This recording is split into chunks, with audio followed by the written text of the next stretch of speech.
So, hello YouTube, here we are again, back at the workbench. And today is something a bit different. This is no PC, this is my Atari ST1, which is already heavily modified. There's easily 1,000 hours of work in this thing, I think. And Mike is with me. Hello.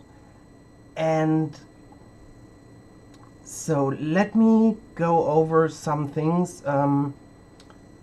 As I already said off stream, one of the biggest differences, let me just take this out to show it. Originally you have the ST like this, and here goes the 68K CPU. This is the original ROM chips where the operating system lives, and it originally runs at 8 megahertz, and the 68,000 is internally it's a 32-bit CPU, which is already awesome for the time in the 80s when it came out. But externally it only has a 16-bit data bus. And that's where the name of the Atari ST line comes from. The ST means 1632 because it has 16-bit bus but 32-bit CPU. And this card replaces the CPU with this 68020, which has a full 32-bit external bus, and also it runs at 16 megahertz instead of 8, and it also adds this, which is a 68882 FPU, basically a floating point unit. And I've been really lucky with this one because it is it's rated for 16 megahertz. But I kind of won the silicon lottery and I can run this one at 32 megahertz. So that gives a huge speed boost in anything that uses floating point math. And the card is installation is just you remove the original CPU, put a socket in, plug it in like that, and there you go. One of the speed boosts of this card comes, of course, it's faster because the CPU runs twice as fast, but also, as you saw, the operating system is originally 2 chips, which is 2 times 8-bit, so it's running at 16-bit. But since this CPU has 32-bit bus, the new operating system is in 4 chips, so the CPU can access it at the full 32-bit. And I have benchmarks done. The ROM access speed with this card is 400% of what it used to be. So yeah, this card already gives a huge speed boost. Then of course there's my memory modifications. Usually here's just a bank of chips, and they've been removed and replaced by a PS2 slot that just takes a PS2 memory module like this. And instead of the original 1 megabyte, this one has 4 megabytes. But that's all not what we're going to be working on today. I also made this little adapter here because to replace the original power supply with an AT power supply that you see here. And this is just an adapter for the, I took the ports from a dead mainboard and put the power connector for the ST on it, and this is for an expansion that I might show in a future video.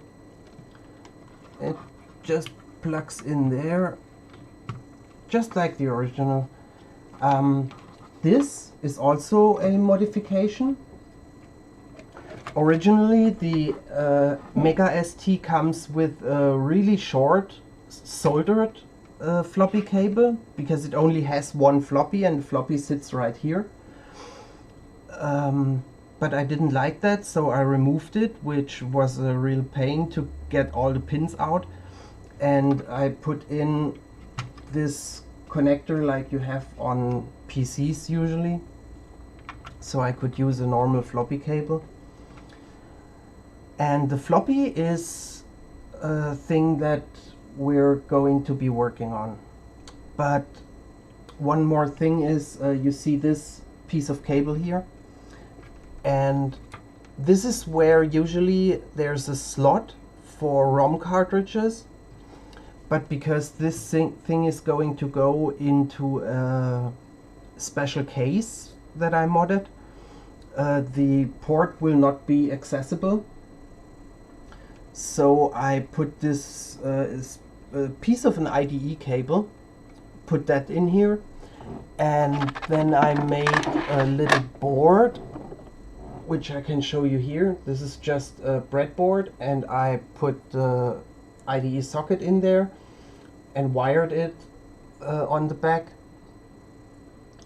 to some ROM sockets, so I can basically just put ROM chips in here, then plug it in like so, and it will act the same as if there was a cartridge inserted. But it also allows me to basically use this for developing cartridge stuff, because it's just meant for ROMs that can be run as programs, but you can do a whole lot of stuff with it. People have built like IDE adapters running over the ROM port, or a lot of other things. So yeah, I wanted to be able to just develop a bit of my own stuff. I have some ideas, so I built this little thingy. Okay. What else did I do? These chips, they're all on sockets, which is not original. They are usually soldered in. But I put them on sockets because that allows me to test stuff, to easily swap them. Yeah. The only chip that's still not on a socket is here, the sound chip, which is a Yamaha YM2149. That's not on a socket, but at some point I think I'm going to put it on a socket. And one more modification is this thingy here. Usually, let me just remove it so you can see it. Under here where this socket is, it came with this chip, which does focus, yeah. The 1772 is the floppy controller, and this one is the crappy one. There's 3 different versions. One is originally Atari branded. That's the best one you can get. This one, which I have on here, is Western Digital. That's kind of decent. And this one is from VLSI. And this is the crappy version. And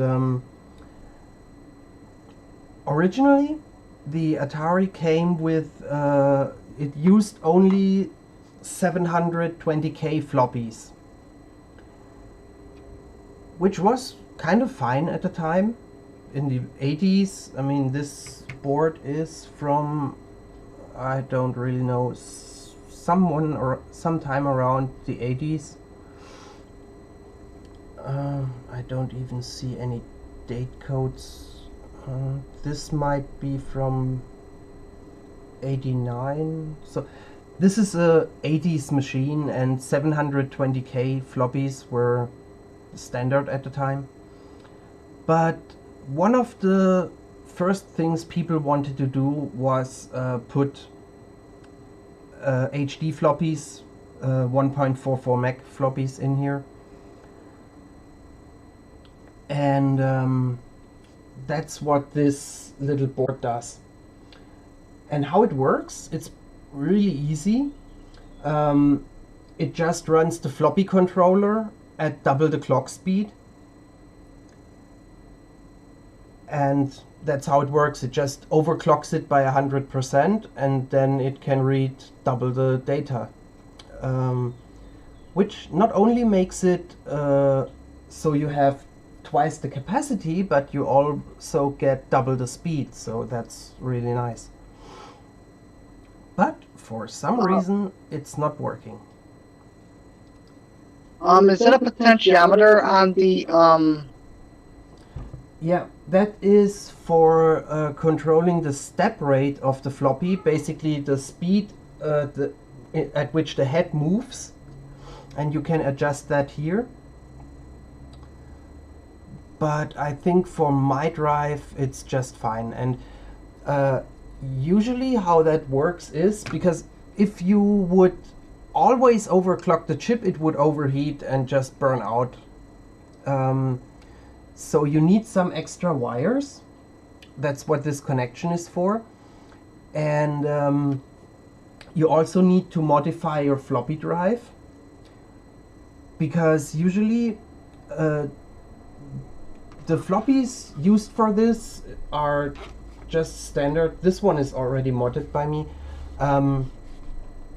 but they're just standard drives, PC drives. And on a PC, it is the controller in the PC that tells the drive to use low density or high density mode. But we're not doing that here. The drive needs to tell the Atari if there's a low density and high density disk inside. And how that works is that on a high density floppy, you have these two holes up here. One is the write protection with this little thingy that you can slide up and down, and the other one is just a hole. And that hole is for detecting if it's HD or DD, double density as it's called, because the lower disks, they don't have this hole. It's just closed off. And inside the floppy drive, there's a sensor that detects that. And the modification here is to just connect this sensor that sits somewhere in the front here, put it through a bit of logic and get it out on pin 2 of the floppy port. And from there we get it into our little contraption here. And usually it's meant to work like this. You connect this HD signal and also the motor enable, or is it drive? No, drive select. From each drive, so you need for each floppy drive you need 2 wires and run it into here. And then this thingy, this programmable logic chip, and that basically takes the signals and checks if there is an HD floppy in the drive, and only if the drive is accessed, it overclocks the floppy controller. And that works by you have this chip here, which is basically a switch, and you have this oscillator that produces the higher 16 megahertz, and you get 8 megahertz from the Atari ST.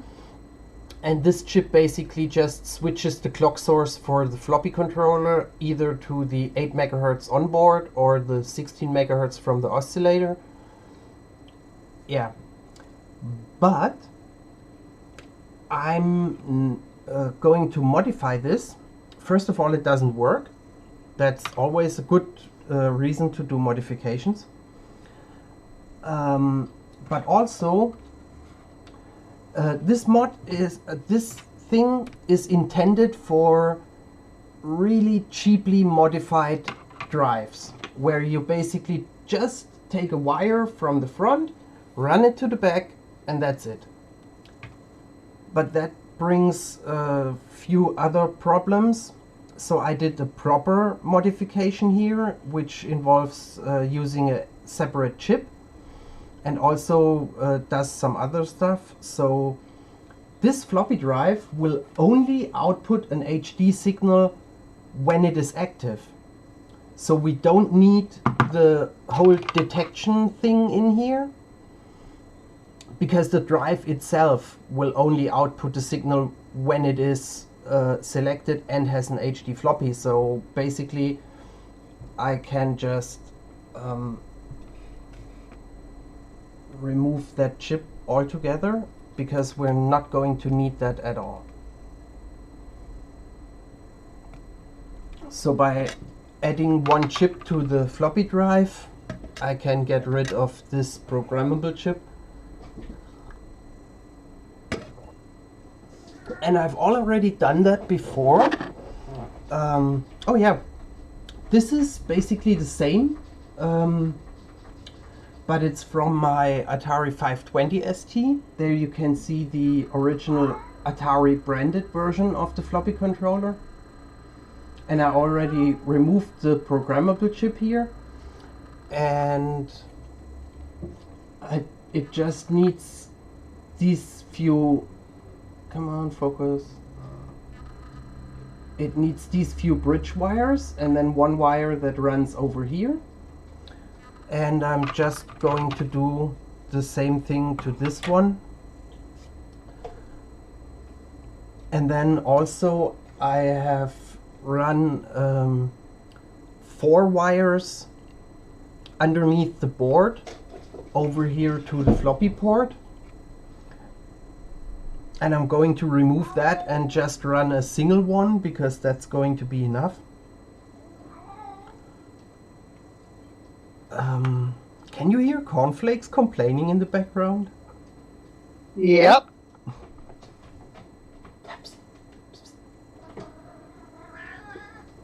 Right. Right, Lewis. Sure. Yeah, she's complaining because I'm not giving her enough attention right now. And I've always got to be careful when she's running around here, so she don't pull down cables with her tail. She really likes doing that. Okay, so so what we're going to need is a few bridges, or basically one bridge. And here I've made these U-shaped thingies, but I'm not going to do that again. I'll just run basically one wire over here and then back there, and that should make it work with a little bit of luck. So my iron is almost heated up, so let me grab a piece of wire here. And in my typical, totally unprofessional fashion, I'll just put that on here.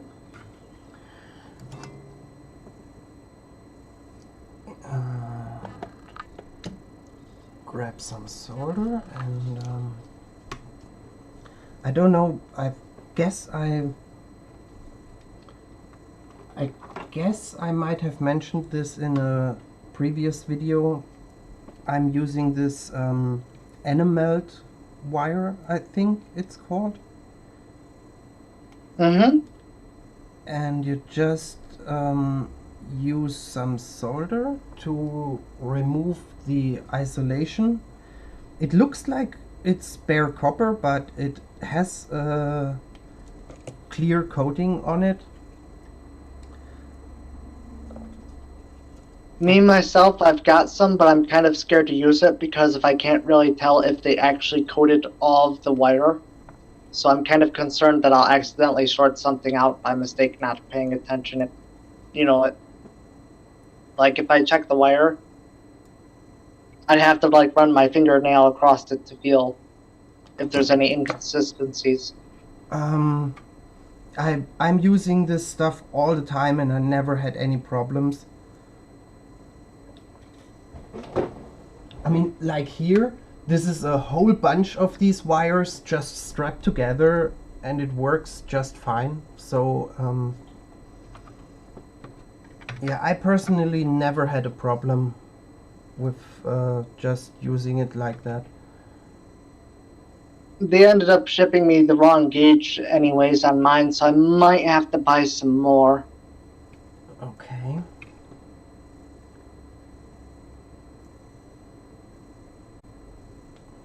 I'll send you photos of the one I got. I mean, it looks alright, but it kind of doesn't. I'll show you what I mean in a PM later. Okay. So, I'm just going to fix it on one end just a little bit so that it stays in place and move it to the right spot. We only want to bridge these 4 wires.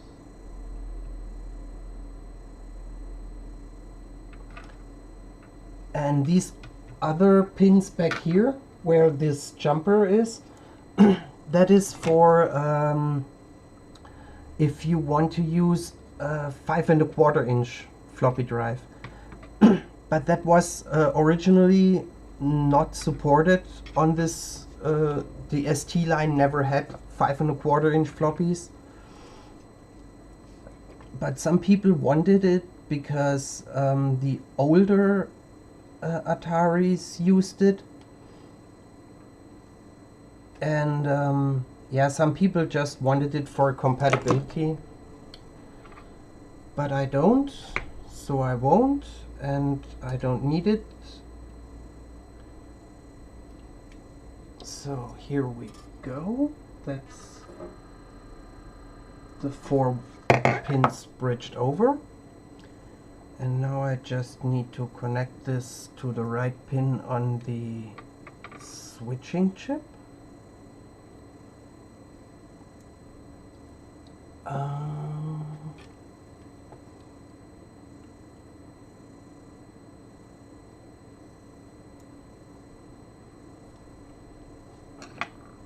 And with a little bit of luck, this will make it work so that I can use HD-Floppies again. And for me personally, I won't use discs a whole lot because this Atari is going to get a hard disk and it's not going to be a gaming system, so there's not so much need for floppies anyway, but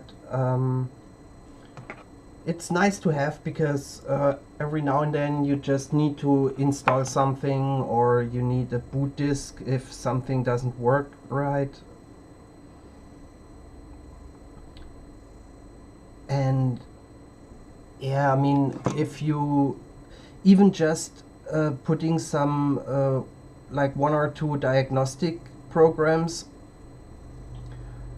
on a disk is already filling up a 720K disk. So yeah, if you want some programs and drivers and stuff, you really want 1.4 megabyte. And it's a lot faster. What's the max hard drive space for the MegaST? Oh, originally the biggest available was, I think, 60 megabytes. There were hard drives available from Atari, but externally, not internal. That's this port over here, which is called the ACSI or DMA port. And yeah, they were only external hard drives available. But you can get an adapter that I don't have right now, but I already got one that allows using any SCSI hard disk in here.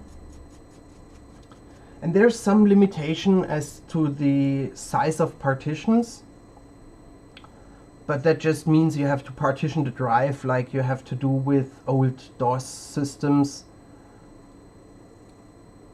So you can use pretty big devices. For example, this one is the CF card that is usually in my 520 ST, and that's a 16 gigabyte card, and it has a whole bunch of partitions on it, of course. It also depends on which version of the operating system you're using. But yeah, I'm going to put a 4 gigabyte actual SCSI hard drive in here, and that's gonna be more than enough for anything you could ever put on here on software. So yeah, you can also see.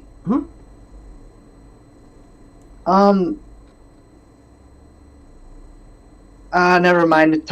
I was thinking about the termination on it. Yeah, that's gonna be a different video when I get the adapter back. One thing that's maybe noteworthy is if you compare these two, you can see on this one I have cut away this corner of the PCB, and that is because when it sits right here, it's kind of tight in there. You can also see these, yeah, it's a bit hard to tell, but these capacitors I have basically, they're not standing upright, but they're at an angle so that this module fits.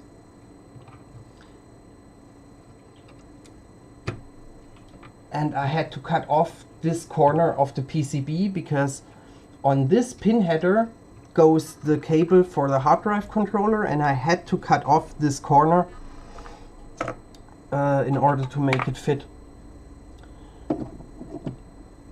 So now that's back in place. Also, this is not original. This is the original RGB monitor port, but it's meant to go out the back and not the top like it is here.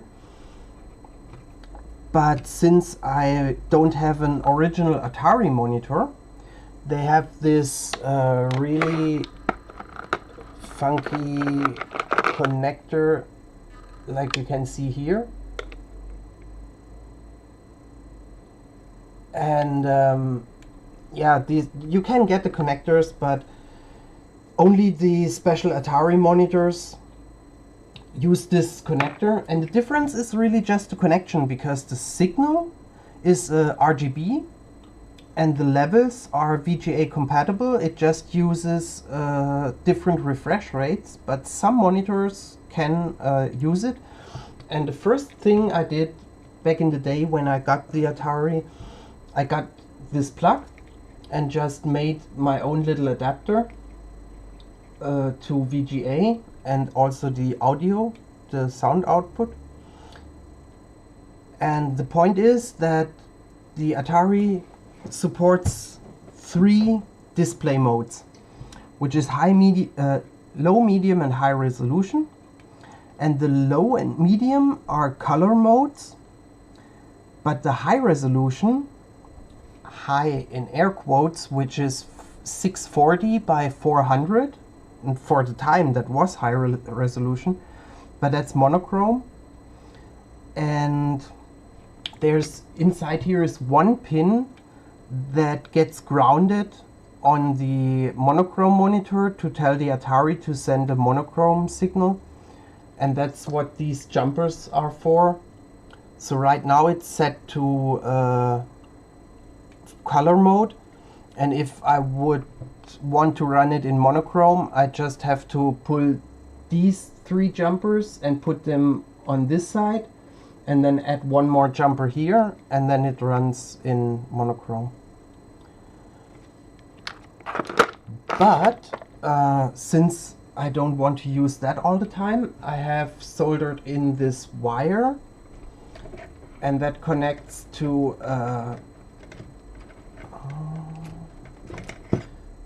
that's basically a PC slot bracket with a VGA port. It's just soldered in, so I can connect a normal VGA monitor. I've got to disconnect this anyway, because now it's time to flip over the board and redo the wiring there.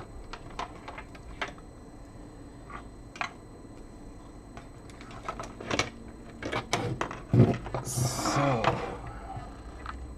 as you can see, there's a bunch of wires running here.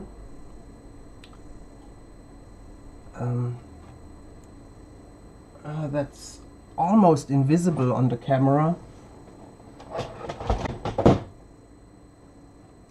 Yeah, the small ones you don't really see. Most what you see is this. And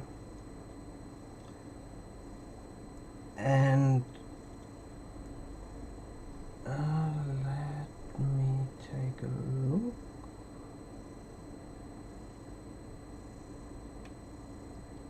Yeah, this white, the white one here, that is the one we need. This purple one isn't needed at all, or at least not anymore. And so I'm just going to remove that and leave the white one in place. And of course I put some points of hot glue on here, which I have to remove now. Let's just try if I can rip that off, which I'm not sure if it's going to work. I'm not even sure if it's a good idea to try, but I'm gonna try it anyway.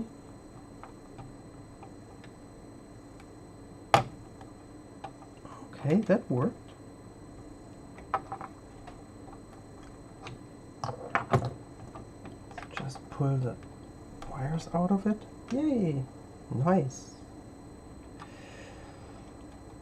And I've put this wire in here, and to be honest, I'm not even sure what that does.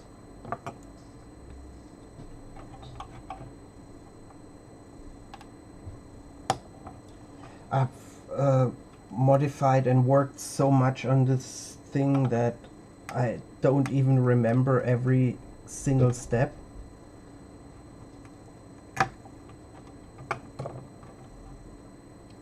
So one of my computers.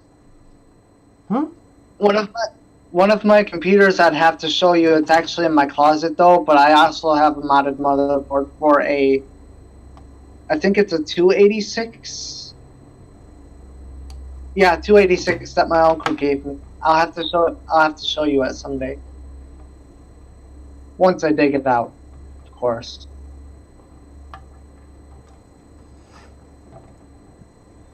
Nice knife, by the way. Nice what? Knife. That you're using to pull the hot glue off with?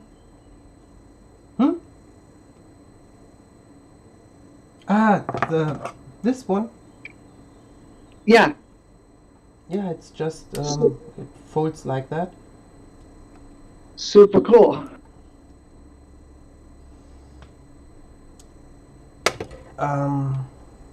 Yeah. So I removed that. Now I have to get rid of. Just unwind this cable.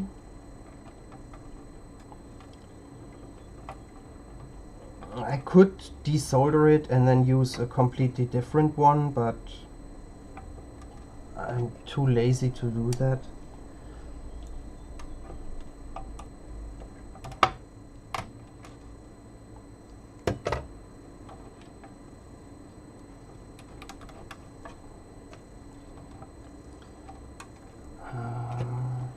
This is going to be the hard one.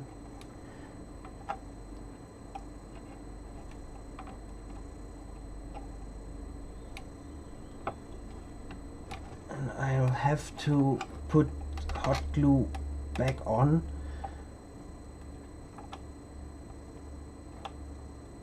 Because I want this thing to be transportable, so it needs to be really stable.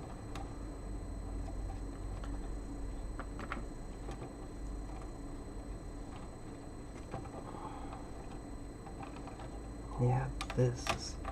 Oh, there we go.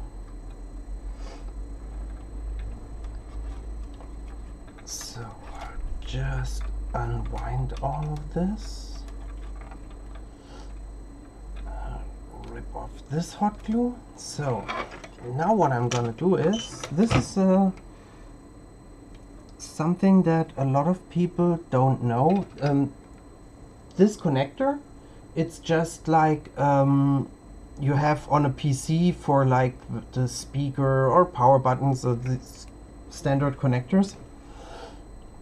And for a long time I didn't realize that, and whenever I wanted to use a plug like this for something else, I used to cut the wires and solder to it and stuff like that. But one day I realized that there's a much easier way, and it goes like this. You just take a needle, stick it in just the right way, and then you can basically just pull out the wire to the back. Yeah, it's not very good on the camera, but you can basically just pull out the wires in the back and then put them in a different order or onto a different connector altogether. But today this is a 4-pin connector. We're not gonna use that because I just really use, or we just need one single cable. So yeah, you'll see how I'm gonna do this later. So now I have to separate them because I used some heat shrink here. I'm just carefully trying to cut the heat shrink off of the wires without cutting the wires themselves.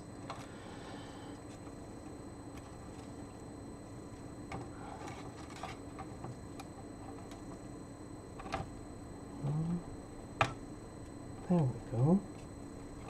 So the white is the one that's going to stay in place, and the purple one I just push through here. And that's it. Remove one cable. And as you might might be able to tell. This one wire is split off into two, so I'm going to remove that as well because we only need one of them. I could leave the other one just unconnected, but I want to recover it because I might need it for something else.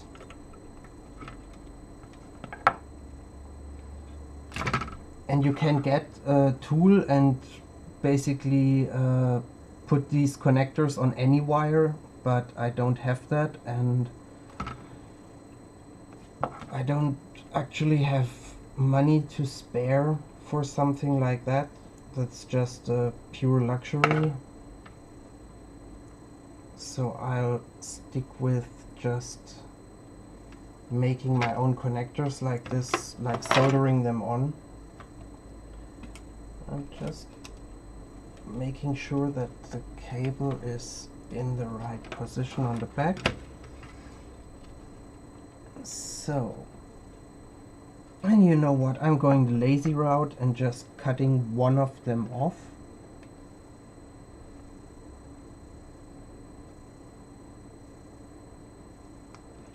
There we go. Let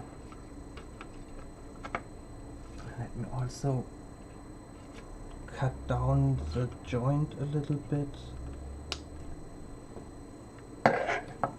So now I'm going to apply some heat shrink to that, and that should be it. So get some of this tubing. One piece will cover the solder joint down here.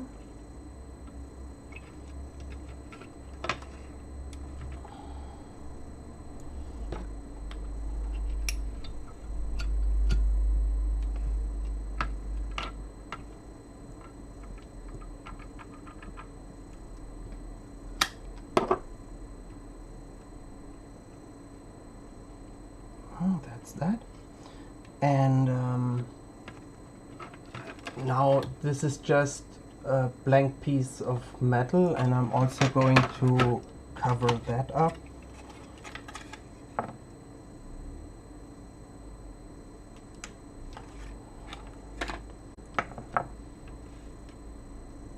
But before I do that, there's a little kind of a spring in here that pushes against the pin when you put it on. And over the years, these are all old connectors from like ages ago that I salvaged from broken PCs or stuff, and they can lose their tension. So now I just bend it inwards a bit so that when I put it on a pin, it will have really nice pressure and give a good contact. Now I just put heat shrink on it.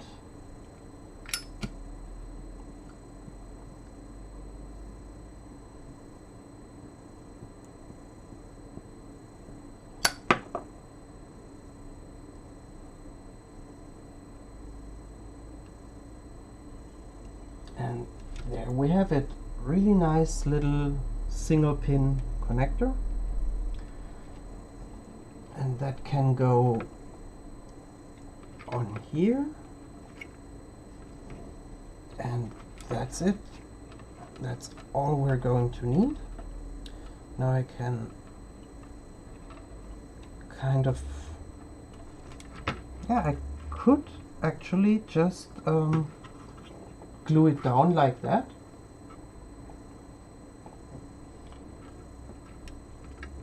Yeah, that's gonna work. I think that's what I'm going to do.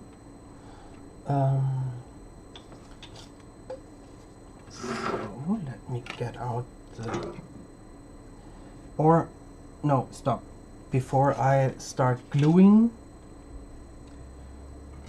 we first gotta do some testing. because I want to see if this works. And for this, I'll have to connect it to a screen. Didn't it artifact the last time that we tried? Yeah, it maybe, but I've a couple of days ago I tested it and it basically works. It's just the it didn't recognize high density floppies. It only recognized 720K. And to be honest, I don't even know why, because it should have worked, but it didn't. So now I'm just going to connect the drive and we'll see if it works now.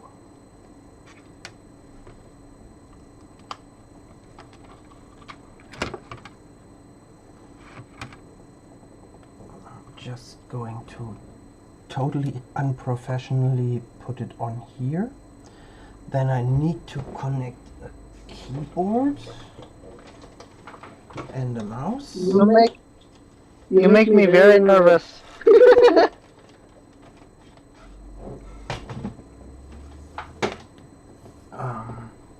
And I'm not using the usually here would be RJ11 socket, which is like a phone cable. It's this.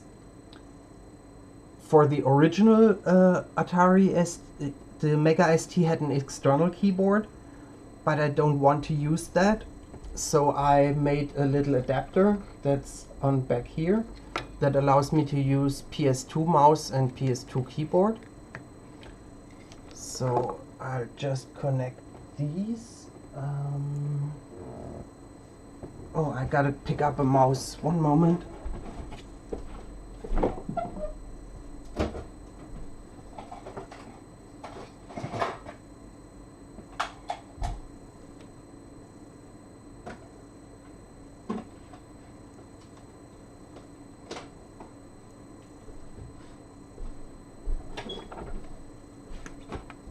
Here we go. Just using an USB mouse with an adapter.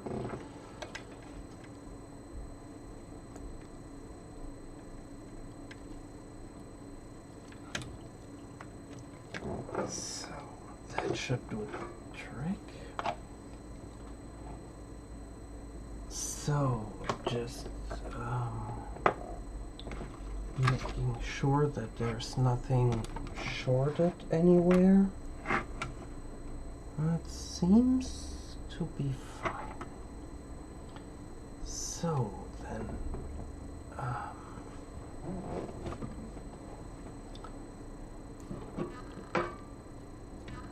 here's the point where I'm getting a bit nervous, because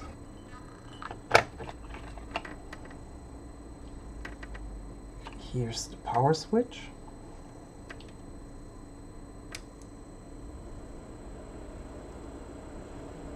Oh, no smoke, no explosions. Yay, I'm getting signal. As you can see, the floppy is active, which is a good sign.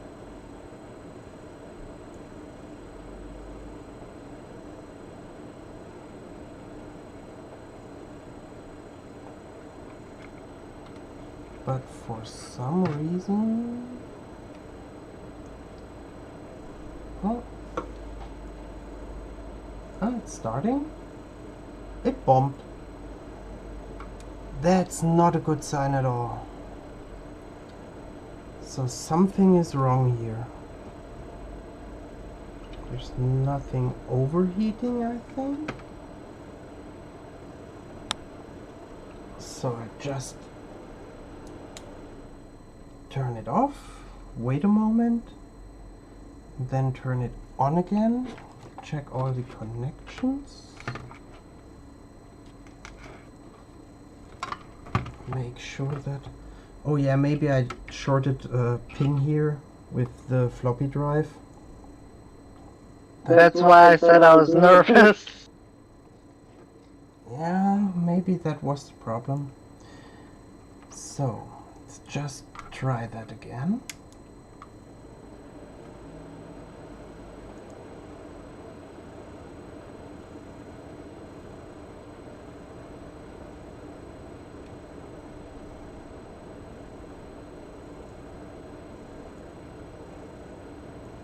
Yeah, it's a bit weird because the floppy drive isn't... the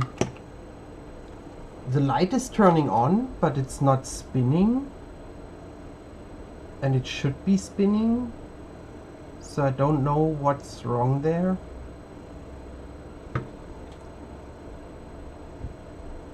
And I'm getting 4 bumps again. So clearly there's something wrong. And that might have to do with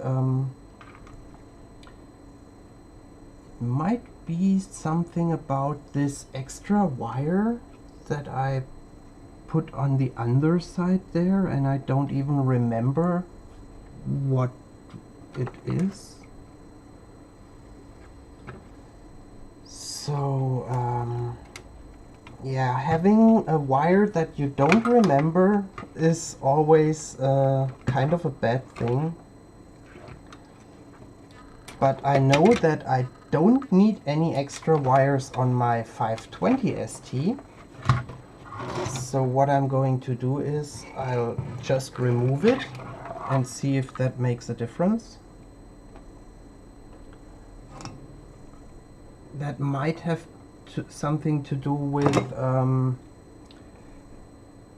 I was thinking about using 2 floppy drives on here, but I kind of gave up on that because of yeah, as I said before, I'm not going to use floppies a lot, and I gotta be careful with this power switch because it has live voltage on it.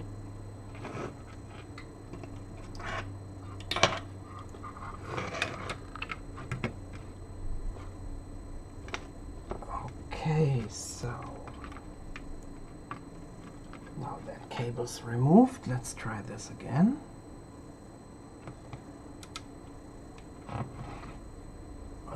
Everything's hooked up, I think. Ah, no. Connect the screen.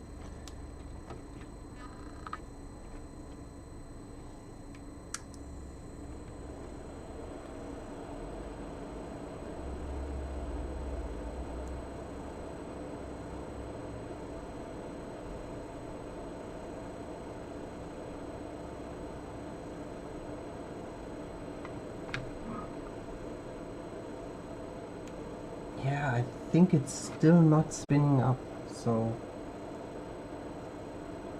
that's not a good sign at all.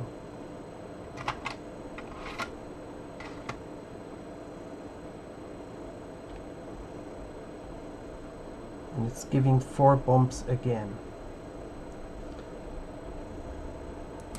So let's see what happens when I disconnect this cable. Now it should basically behave like original with original 720K drive.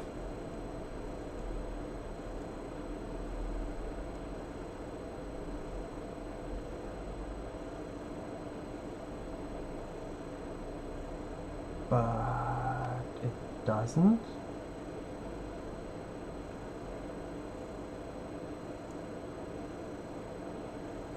So let's try something else. Maybe I did something wrong here.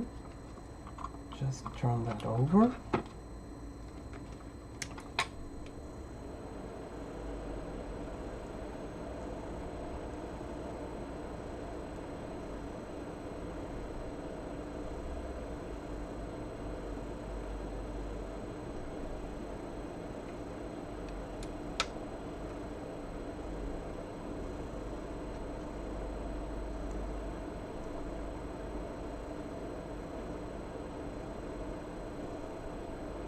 No, that's not it.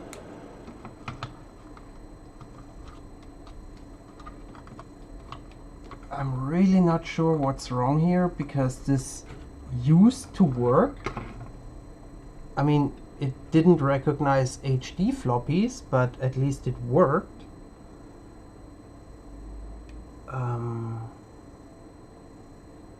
And I'm really not sure right now what might be the problem here.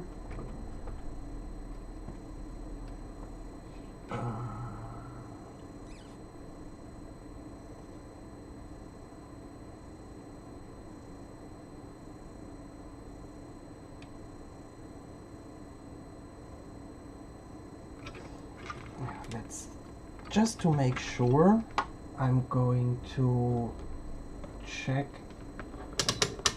the connection.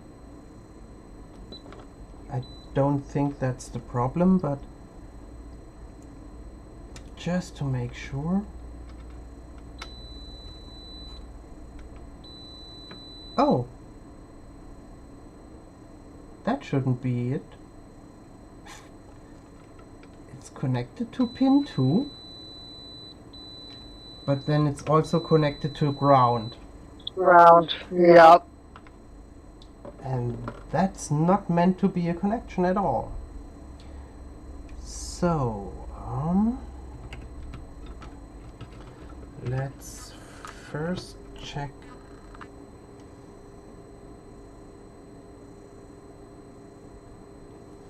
Let's first check here if I did maybe something wrong here.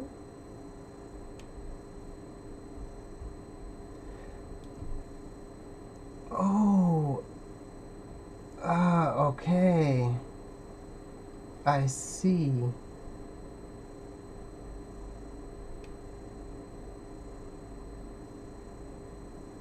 I did something wrong.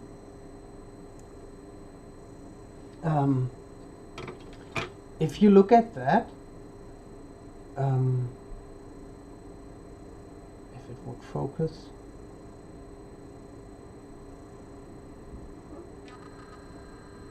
There you go.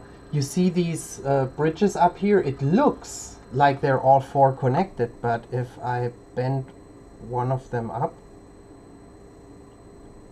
you can kind of see it's not connecting all 4 of them, but only 2 of them are connected to each other. So I guess I messed up. Who would have thunk? So I'm gonna remove that and do that again.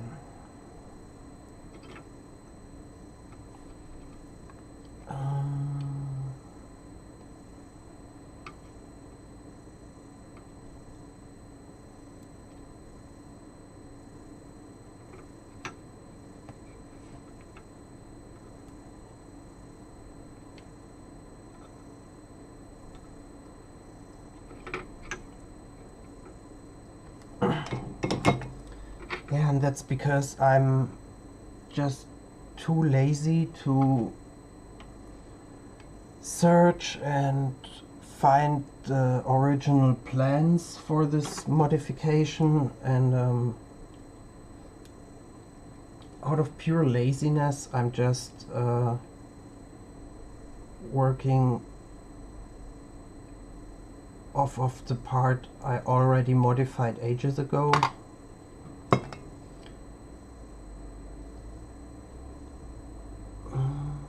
Yeah, that's right. So that needs to go there. So that's the 1 bridge wire. And now I need to make another little bridge for the other 2.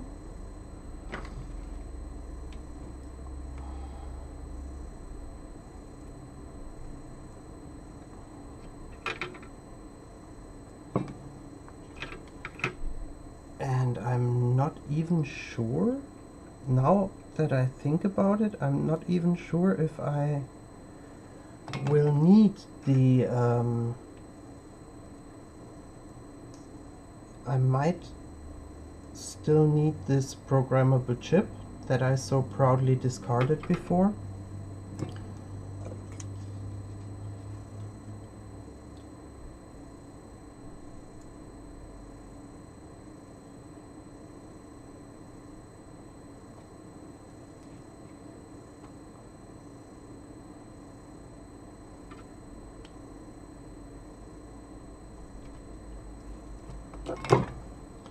So I'm going to put that back in as well, and then we will see.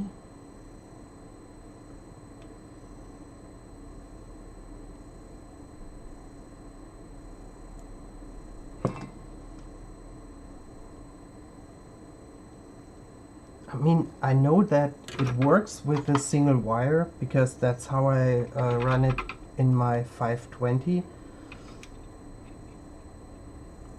And I had to do this trickery because I had no other choice, because the 520 ST does not have internal floppies, it only has external floppies.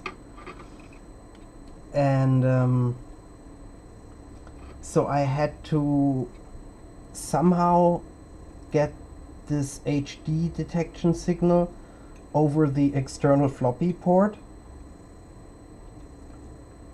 and I only had one wire because even that was, I had to cut one of the ground wires and use it for that signal.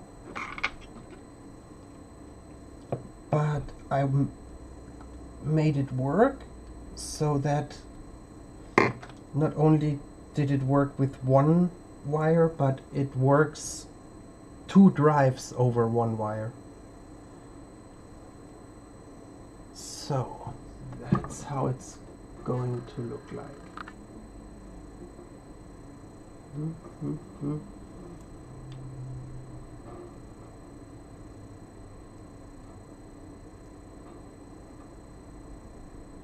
It doesn't like focusing today, but I'll put this programmable chip back in here, and then let's see if it will work again.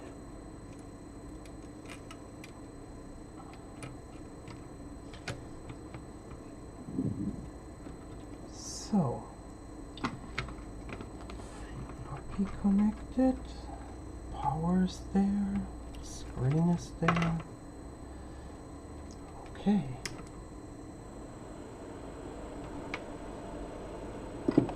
Oh, it made a sound.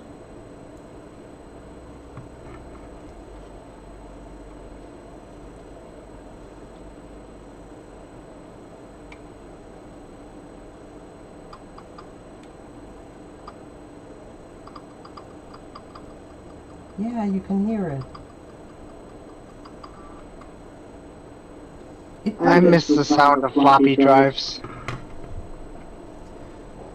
Okay, so now comes the real test, because I'm going to put an HD floppy in here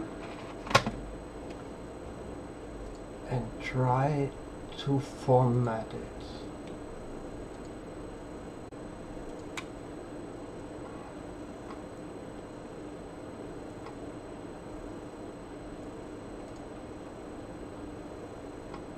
Okay, that doesn't work. Maybe the disk is actually dead. Let's try a different one.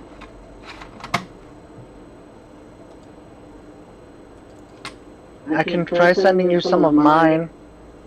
Yeah, I've got a lot of floppies. It's just the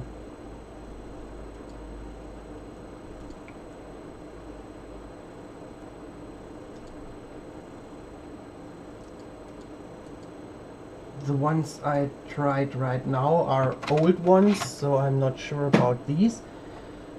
Let me just get a new one.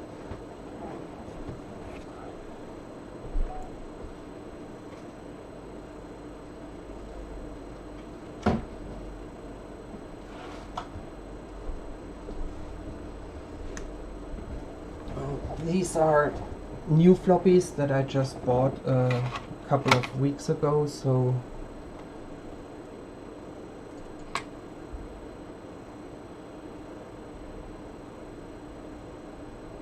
okay, so it's not accepting them.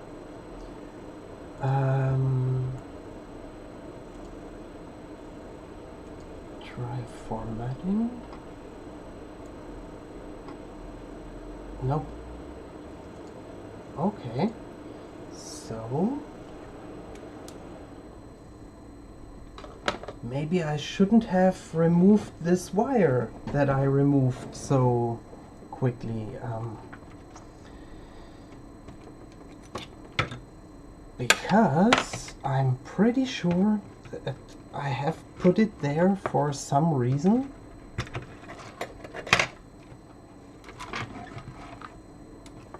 And since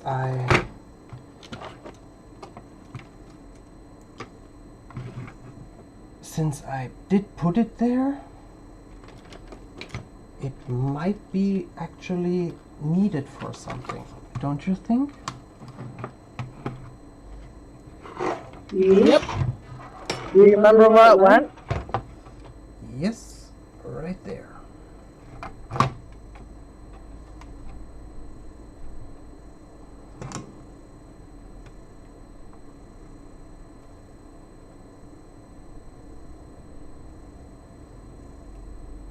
Yeah, that might be, I might have, when desoldering all these pins, I might have damaged the trace and then put the wire in to repair that.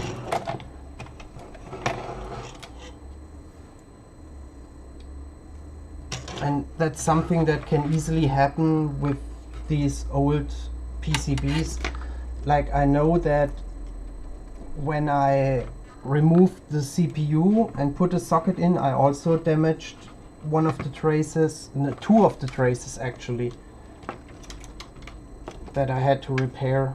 And even if you don't damage them, they can just break over the years. So now that's back in place. Let's try that again.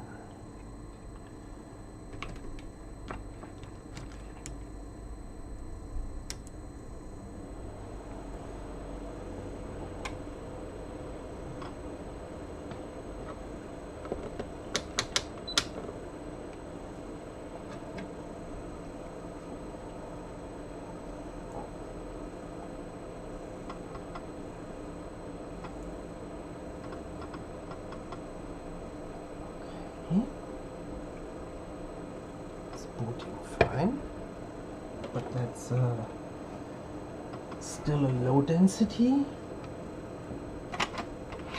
Now let's see if I can read the high density.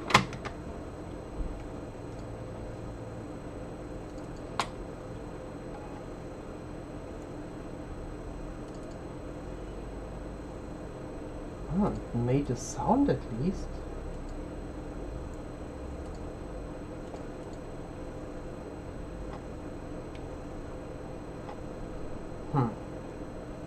It's still not working, and I don't know why.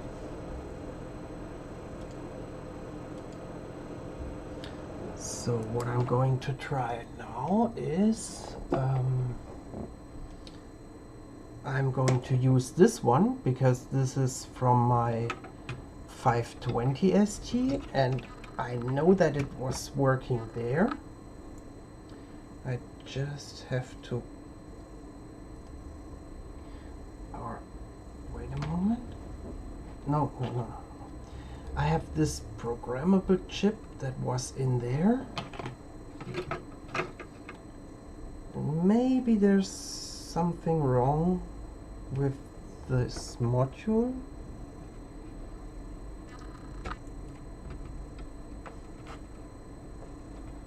So let's try that again.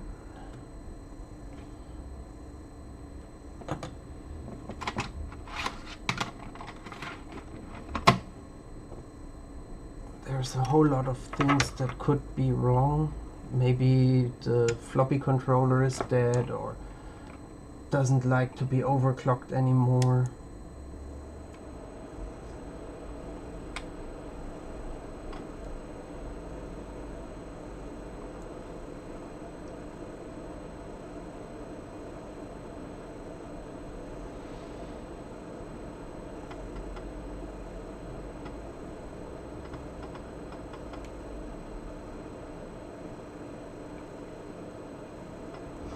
But this module, I know it works because it works in my 520, so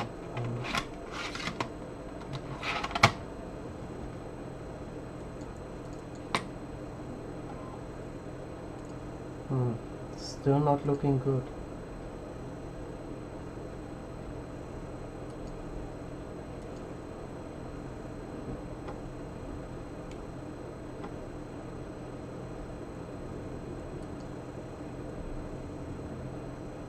For some reason it doesn't want to work. So there's one more thing that could be the problem. It's totally possible that the drive isn't working. So what I'm going to do is switch that off, and let's see, I should have some more floppies up here.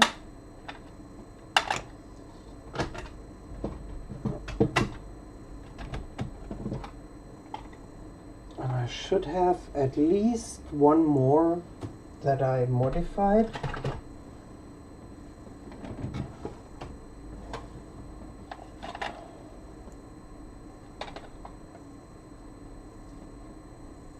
Nope, obviously not.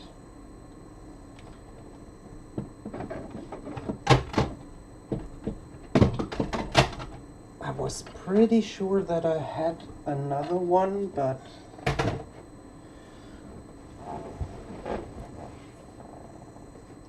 it should work. And that's one of these frustrating things.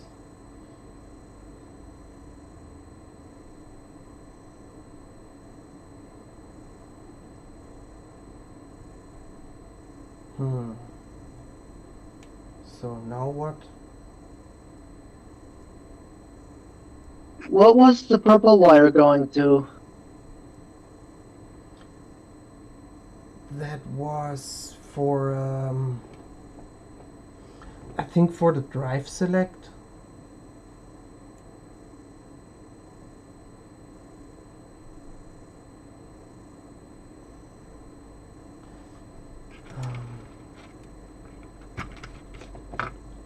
Let me just try that again.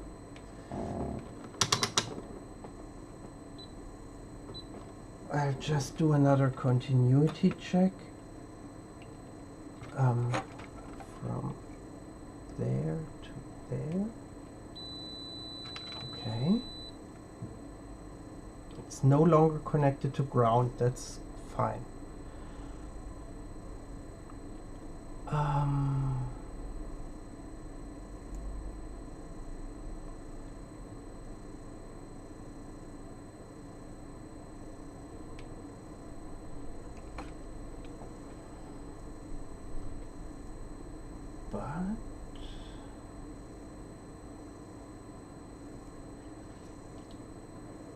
Yeah, let's try this.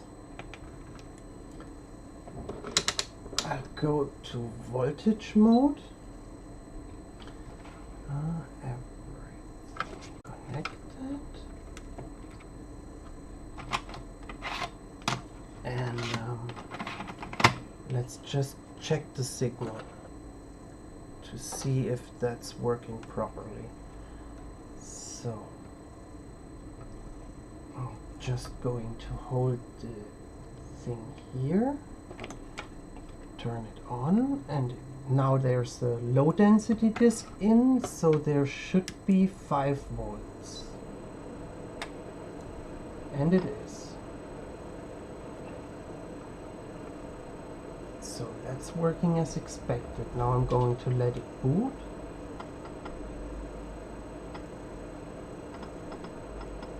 Sorry about that disconnect that I just got disconnected for a moment. My phone ended up switching routers very quickly. Oh. It wasn't it wasn't noticeable over here. Oh. So, switch disks. No, it's outputting a 0 signal, just like it should.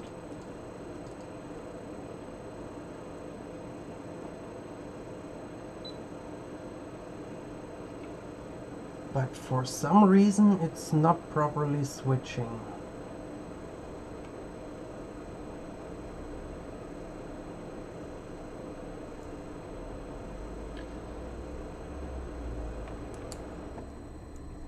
So I'm going to double check the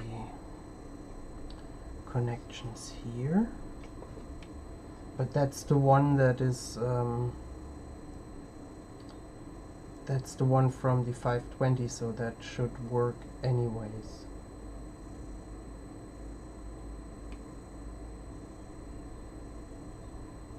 But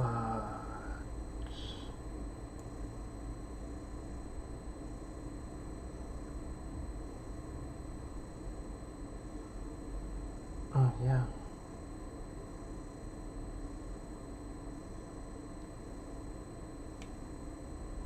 Should work. So why is it not working?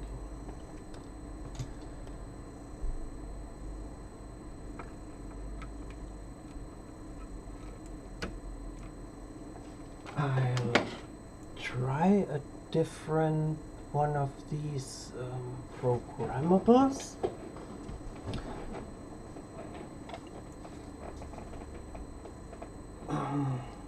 But if that doesn't work, then I'm kind of out of ideas.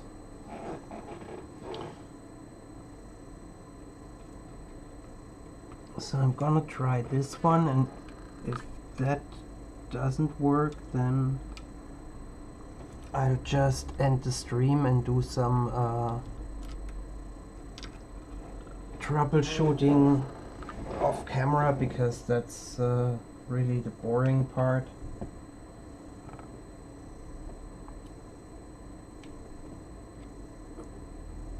Hopefully we'll get it fixed in time. Come on.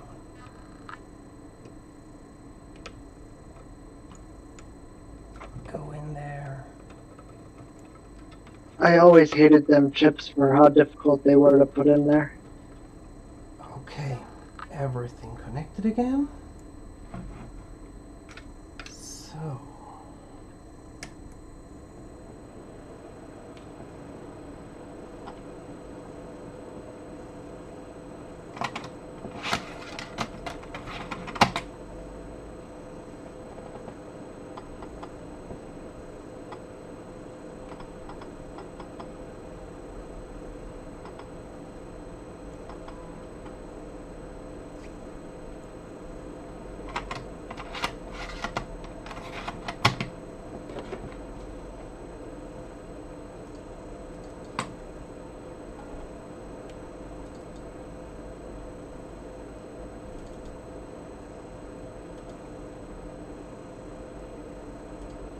does access the drive, but then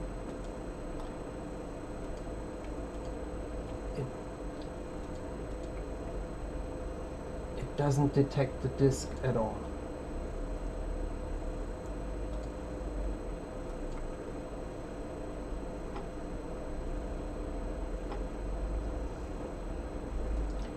Let's just for fun.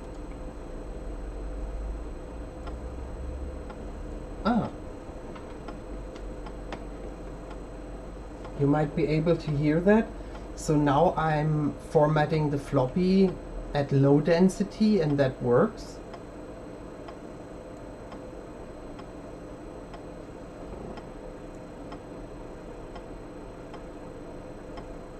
So there must be something wrong with the switching between high and low density, but I don't know why.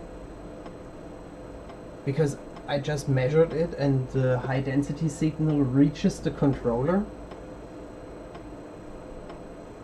And it should switch over just fine, but for some reason it doesn't.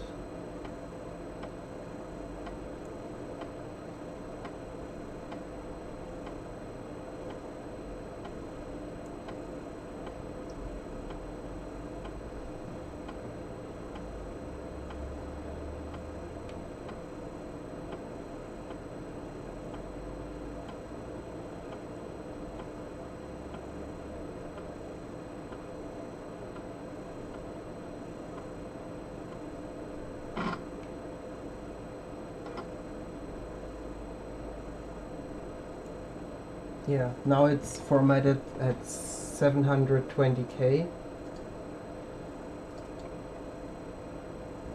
And now it works. So the drive is basically okay. The disk is basically okay. It just doesn't like the HD mode.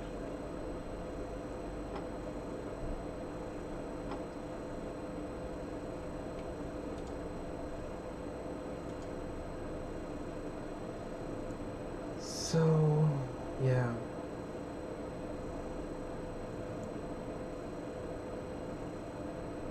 I'll have to do some research and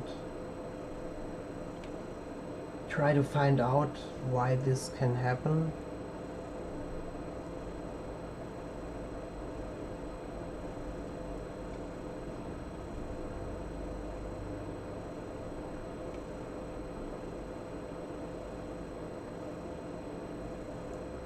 It's funny because it's happening with both of the HD modules, and I'm 99% sure that this one with the original Atari chip should work, because that's from my 520 and I never had any problems with that.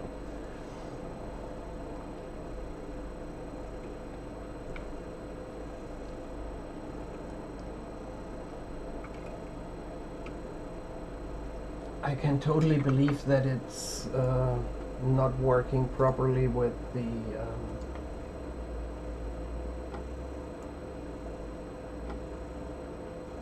yeah. What's its current clock speed at? You mean of the floppy controller? Yes. That's a problem because I don't have an oscilloscope and I can't actually measure it. And I would have to pull up the schematics and basically find out